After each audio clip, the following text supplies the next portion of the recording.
ഉണ്ടായിരിക്കട്ടെ. എൻ്റെ പേര് അജീഷ. അങ്കമാലിലെ നടുവട്ടത്താണ് എൻ്റെ വീട്. ഇതെൻ്റെ ഹസ്ബൻഡ് കൃഷ്ണകുമാർ. ഞാനൊരു നേഴ്സായിട്ട് വർക്ക് ചെയ്യാണ്. 2021 ഓഗസ്റ്റിൽ പേഷ്യൻറ്റിനെ നോക്കണതിൻ്റെ ഇടയിൽ എനിക്ക് കോവിഡ് വന്നിട്ട് അരക്കീഴ്പോട്ട് തളർന്നു പോയായിരുന്നു. ആ സമയത്ത് എൻ്റെ കൂട്ടുകാരി അജിയാണ് എനിക്ക് വേണ്ടി ഇവിടെ വന്ന് ഉടമ്പടി എടുത്തത്. അവൾ ഉടമ്പടി എടുത്തതിൻ്റെ ഫലമായിട്ട് എൻ്റെ കാലുകളൊക്കെ അനങ്ങാൻ തുടങ്ങി. വീൽ ചെയറിലേക്ക് ആയി ഞാൻ. അത് കഴിഞ്ഞ് പിന്നെ ഡോക്ടേഴ്സിനെല്ലാവരും കണ്ടപ്പോൾ അവർ പറഞ്ഞു, ഇനി നടക്കാൻ സാധ്യതയില്ല, ചിലപ്പോൾ നടക്കും, ഒരു സർജറി ചെയ്താൽ ചിലപ്പോൾ നടക്കാം, ചിലപ്പോൾ ഒന്നും കൂടി തളരുള്ളൂ എന്ന് പറഞ്ഞു. അപ്പോൾ ഞങ്ങളുടെ കയ്യിൽ പൈസയും ഉണ്ടായിരുന്നില്ല. ഞങ്ങൾ ട്രീറ്റ്മെൻറ്റൊക്കെ നിർത്തി. അജി പ്രയറൊക്കെ അയച്ചു തന്നത് ഞങ്ങൾ രാവിലെയും വൈകുന്നേരവും ഞാൻ പ്രാർത്ഥിക്കാൻ തുടങ്ങി. നന്നായിട്ട് പ്രാർത്ഥിച്ചു. അതിൻ്റെ ഫലമായിട്ട് വീൽ ചെയറിൽ നിന്ന് പിന്നെ ഞാൻ വടി കുത്തി നടക്കാൻ തുടങ്ങി. ആ സമയത്ത് 2022 ഏപ്രിൽ എൻ്റെ ഹസ്ബൻഡ് എന്നെ ഇവിടെ കൊണ്ടുവന്നു. ഞാൻ ഉടമ്പടി തീർത്ഥാടന ഉടമ്പടി എടുത്തു. ആ ഉടമ്പടിക്ക് വന്ന ദിവസം എനിക്ക് എൻ്റെ ഹസ്ബൻഡിന് പാൻക്രിയാറ്റൈറ്റിസ് ഉണ്ടായിരുന്നു. ആൾ ഒട്ടും ഇഷ്ടമില്ലാണ്ട് അങ്ങോട്ട് വന്ന് അവിടെ ഇരിക്കുന്ന സമയത്ത് ഒരു റെഡ് കളർ ഷർട്ടും വെള്ളമുണ്ടും ഇട്ട ഒരാൾ എൻ്റെ അടുത്ത് വന്നിട്ട് എന്താ പറ്റിയത് ചോദിച്ചു. കുറ്റി താടിയൊക്കെ ആയിട്ട്. ഉച്ചയ്ക്ക് 3 മണിയായിരുന്നു സമയം. എന്താ പറ്റിയത് ചോദിച്ചപ്പോൾ ഞാൻ ഇങ്ങനെ പറ്റിയതാന്ന് പറഞ്ഞു. അപ്പോൾ ആൾ കൂടെ ആരാ വന്നതെന്ന് ചോദിച്ചു. ഹസ്ബൻഡാന്ന് പറഞ്ഞു. ചേട്ടനെ ഞാൻ കാണിച്ചു കൊടുത്ത് തിരിഞ്ഞ് ഇങ്ങോട്ട് നോക്കിയപ്പോൾ ആളെ കാണാനില്ല.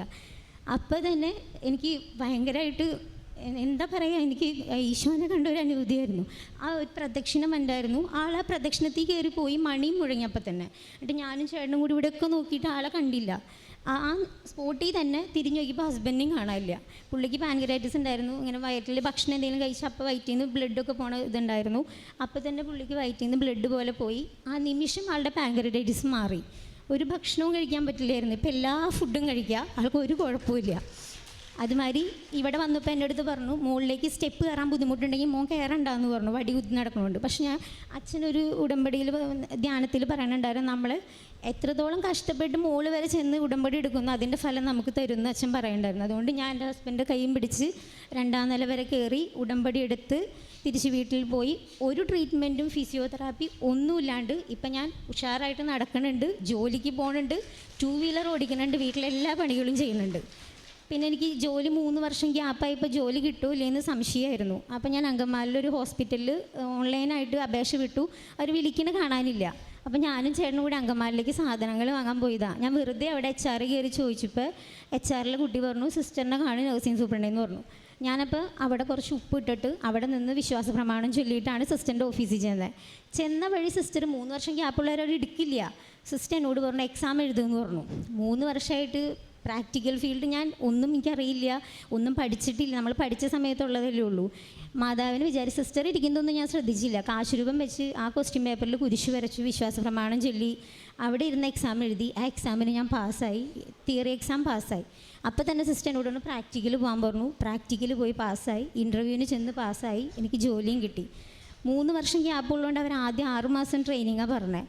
പിന്നെ ഇൻ്റർവ്യൂവിന് ചെന്നപ്പോൾ സിസ്റ്റർ 5 ആയി, 4 ആയി, പിന്നെ 3 മാസമായി. സിസ്റ്ററിൻ്റെ അടുത്ത് 3 മാസം ട്രെയിനിങ് മതി എന്ന് പറഞ്ഞു.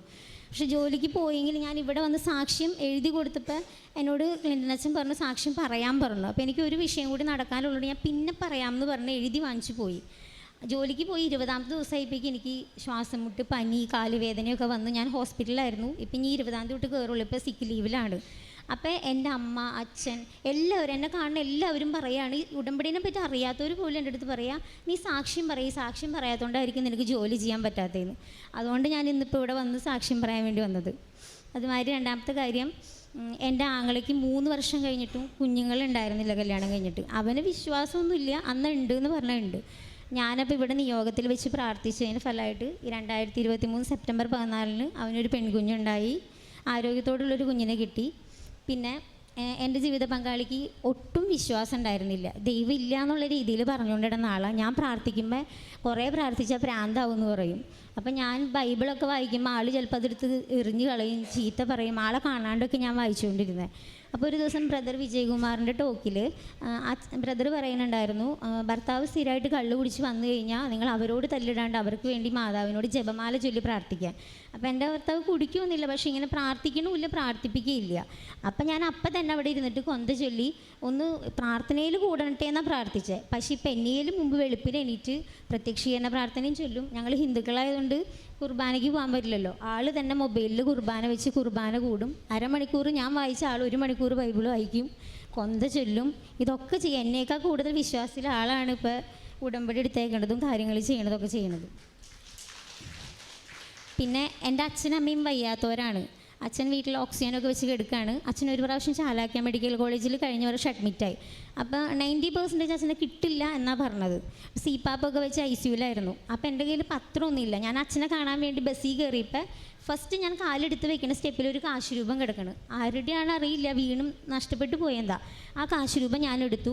ഞാനും ഹസ്ബൻഡും കൂടി ഹോസ്പിറ്റലിൽ ചെന്നു. പ്രത്യക്ഷീകരണ പ്രാർത്ഥന ഇതിൽ ഫോട്ടോസ്റ്റാറ്റ് എടുത്തിട്ട് അവിടെയുള്ള എല്ലാ നഴ്സുമാർക്കും ഇരിക്കുന്ന രോഗികളുടെ ബൈസ്റ്റാൻഡേഴ്സിന് ഞങ്ങൾ വിതരണം ചെയ്തു. കാശ് രൂപം എൻ്റെ അച്ഛൻ്റെ തലേൻ്റെ അടിയിൽ വെച്ചു. അപ്പം തന്നെ ഭയങ്കര മുല്ലപ്പൂവിൻ്റെ മണം അവിടെ വന്നു.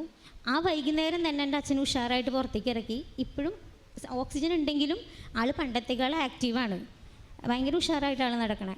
അതുമാതിരി തന്നെ അമ്മയ്ക്കും ഒരു സൗഖ്യം കിട്ടി. അമ്മയുടെ കൈവിരൽ മടങ്ങിയിട്ട് ഡോക്ടർ പറഞ്ഞു ഇത്രയും പ്രായമായില്ലെങ്കിൽ ഒന്നും ചെയ്യാൻ പറ്റില്ല, ജീവിതകാലം മുഴുവൻ വേദന അനുഭവിക്കണമെന്ന് പറഞ്ഞു. ഞാനപ്പോൾ എൻ്റെ കയ്യിൽ അമ്മച്ചിയുടെ കയ്യാൻ സങ്കല്പിച്ച് ഉടമ്പടി തൈലം വെച്ച് പ്രാർത്ഥിച്ചു. 2 ദിവസം കഴിഞ്ഞ് വിളിച്ചപ്പോൾ എത്ര വേദന കുറവുണ്ടെങ്കിലും അമ്മ വലുതായിട്ട് പറയണ അമ്മയാണ്. അമ്മ പറയും എനിക്ക് വേദനയേ ഇല്ല എന്ന്, ഫുള്ളായിട്ട് മാറിയെന്ന്. അങ്ങനെ ഒരു സൗഖ്യം ലഭിച്ചു. പിന്നെ അതുമാതിരി അച്ഛനമ്മ ഒറ്റയ്ക്കാണ് വീട്ടിൽ താമസിക്കണേ. അപ്പോൾ അയൽവക്കത്തൊരു പയ്യൻ അതിർത്തി പ്രശ്നമായിട്ട് അച്ഛനെ തല്ലുമൊക്കെ ഉണ്ടായിരുന്നു. അപ്പം നമ്മൾ അവരുടെ അടുത്ത് സംസാരിക്കാൻ പോയ പാർട്ടി ബേസിസിൽ നമുക്ക് ഒരു വില കിട്ടില്ല അവിടെ. ഞാനിവിടെ ഉടമ്പടിയിൽ നിയോഗം വെച്ച് ഇന്ന ദിവസം എനിക്ക് നടക്കണം കേട്ടോ എന്ന് പറഞ്ഞു. ആ ദിവസം തന്നെ മെമ്പർ ഇങ്ങോട്ട് വന്ന് ഞങ്ങളുടെ അടുത്ത് സംസാരിച്ച് അതിർത്തി തിരിച്ച് വേലി കെട്ടി. ഇപ്പോൾ ഒരു പ്രശ്നമില്ല, നല്ല രീതിയിൽ അവിടെ പോകണം. അയൽവക്കക്കാരായിട്ടും പ്രശ്നമില്ല, സന്തോഷമായിട്ട് പോകണം. ഇതിലും കൂടുതൽ അനുഭവങ്ങൾ എനിക്ക് കിട്ടിയിട്ടുണ്ട്. സമയപരിധി കൊണ്ടാണ് പറയാത്തത്. എനിക്ക് 10ാം ക്ലാസ്സിൽ പഠിക്കുമ്പോൾ തൊട്ട് ശ്വാസം മുട്ടുണ്ടായിരുന്നു. അപ്പോൾ ഇൻഹേലർ ആവശ്യത്തിന് മാത്രം എന്ന് പറഞ്ഞ് ഉപയോഗിക്കുമായിരുന്നു. ഇപ്പം എനിക്ക് ഇവിടെ വന്ന് തൈലം വെച്ച് പ്രാർത്ഥിച്ചതിൻ്റെ ഫലമായിട്ട് ഈ മാസം ഞാൻ വയ്യാണ്ടായി എന്ന് പറഞ്ഞില്ലേ, ജോലിക്ക് പോകുന്ന സമയത്ത് അതിപ്പോൾ ഇച്ചിരി വന്നല്ലാണ്ട് പിന്നെ എനിക്ക് പൂർണ്ണമായിട്ട് മാറി. അതിപ്പോൾ വലിക്കേണ്ട ആവശ്യമില്ല. ഇൻഹേലർ ഞാൻ വലിക്കണില്ല. ഇപ്പം എനിക്കത് പൂർണ്ണമായിട്ട് മാറ്റി തന്നു മാതാവ്. പിന്നെ ആത്മീയ ജീവിതത്തിൽ എന്ന് വെച്ച് കഴിഞ്ഞാൽ പണ്ടൊക്കെ ഞാൻ പ്രാർത്ഥിക്കും, എത്രയും തേളം മാതാവൊക്കെ 100 എണ്ണം എന്നൊക്കെ പറഞ്ഞ് പ്രാർത്ഥിക്കാം, എൻ്റെ കാര്യം നടക്കാൻ മാത്രം. അത് കഴിഞ്ഞ് പിന്നെ ഞാൻ മറന്നൊന്നും ചൊല്ലൂല. പക്ഷെ ഉടമ്പടി എടുത്തതിന് ശേഷം ഞങ്ങൾ 2 പേരും, ചേട്ടനും ഞാനും, രാവിലെ എനിക്ക് പ്രത്യക്ഷീകരണ പ്രാർത്ഥനയും കുർബാന ഓൺലൈനിൽ കൂടും, കൊന്ത ചൊല്ലും. കൊന്ത എത്രത്തോളം ചൊല്ലാൻ പറ്റും അത്രത്തോളം ചൊല്ലും. എവിടേക്കെങ്കിലും യാത്ര പോവുകയാണെങ്കിൽ ബൈക്കേൽ ഇരുന്നിട്ട് ഞാൻ അവിടെ എത്തണ വരെ ചൊല്ലും ഒരു കൊന്ത, തിരിച്ച് ചൊല്ലും. ആദ്യം എനിക്ക് ഈ രഹസ്യങ്ങളൊന്നും അറിയാൻ പാടില്ലായിരുന്നു. അപ്പോൾ പള്ളിയിൽ ഇങ്ങനെ ഓരോ ഫോട്ടോ വെച്ചിട്ടില്ലേ കുരിശിൻ്റെ വഴിയുടെ, അത് നോക്കിയിട്ട് ഞാൻ അത് മനസ്സിൽ വിചാരിച്ച ചൊല്ലാറ്. ഇപ്പം എനിക്ക് എല്ലാ രഹസ്യങ്ങളും അറിയാം. കൊന്ത ചൊല്ലും ഞങ്ങൾ നന്നായിട്ട്. 2 പേരും കൊന്ത ചൊല്ലും, ബൈബിളും വായിക്കും, എല്ലാം ചെയ്യും. പ്രാർത്ഥന ഇല്ലാണ്ട് ഒരു പരിപാടി നമുക്കില്ല. ചേട്ടൻ ഭക്ഷണം കഴിക്കണമെങ്കിൽ പ്രാർത്ഥന കഴിയാണ്ട് ആൾ ഫുഡ് കഴിക്കില്ല, നിർബന്ധമാണ്. എവിടെ പോയാലും മാതാവിനെ ഒറ്റയ്ക്കാക്കിയിട്ട് പോവില്ല എന്നുള്ള രീതിയാണ് ഞങ്ങളുടെ വീട്ടിൽ. ഇപ്പം ഞാനും ആളും മാത്രമേ ഉള്ളൂ അവിടെ. നന്നായിട്ട് ഞങ്ങൾ പ്രാർത്ഥിക്കുന്നുണ്ട്, പ്രാർത്ഥിച്ച് നേടുകയാണ് ഞങ്ങൾ എല്ലാ കാര്യങ്ങളും മാതാവിൽ നിന്ന്. അതുമാതിരി പ്രേക്ഷിത പ്രവർത്തനം എന്ന് വെച്ച് കഴിഞ്ഞാൽ ഉടമ്പടി ധ്യാനവും സാക്ഷ്യങ്ങളൊക്കെ ഞാൻ പ്രാർത്ഥിച്ച് കൂട്ടുകാർക്കൊക്കെ ഷെയർ ചെയ്യാണ്ട്. പിന്നെ കഴിഞ്ഞ ദിവസം PSC പരീക്ഷ ഉണ്ടായിരുന്നു. അവിടെ ചെന്നിട്ട് ഞാൻ പഠിക്കുകയല്ല ചെയ്ത്, എല്ലാവരുടെ അടുത്തും പോയി മാതാവിൻ്റെ കാര്യം പറഞ്ഞു.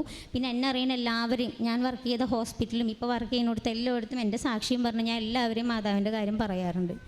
പിന്നെ കാരുണ്യ പ്രവർത്തികൾ, ഞാൻ വയ്യാതിരുന്നപ്പോൾ എൻ്റെ കൂട്ടുകാരികളൊക്കെ എനിക്ക് പ്രേക്ഷിത പ്രവർത്തനം പോലെ എനിക്ക് പൈസ അയച്ചു തരും. 1000 ആണോ 2000 ആണോ എത്രയാണോ അവർ അയച്ചു തന്നത്, എനിക്ക് 100 ആവശ്യം ഉണ്ടായാലും അതിൽ കറക്റ്റ് പകുതി എടുത്ത് ഞാൻ ഫുഡ് എൻ്റെ അമ്മേനെ കൊണ്ട് ഉണ്ടാക്കിപ്പിച്ച് എല്ലാവർക്കും ഓർഫണേജിലും വഴിയിലിരിക്കുന്നവർക്കൊക്കെ കൊണ്ടു കൊടുക്കുമായിരുന്നു. പിന്നെ പൈസയുടെ ആവശ്യമുള്ളവർക്ക് എൻ്റെ 100 രൂപയാണെന്നുണ്ടെങ്കിൽ ആ 100 രൂപ ഞാൻ കൊടുത്ത് എല്ലാവരെയും സഹായിക്കും. ഇത്തരം അനുഗ്രഹങ്ങൾ എനിക്ക് തന്നതിന് ഈശോയ്ക്ക്, അമ്മ മാതാവിനും കോടാനുകൂടി നന്ദി പറയുന്നു.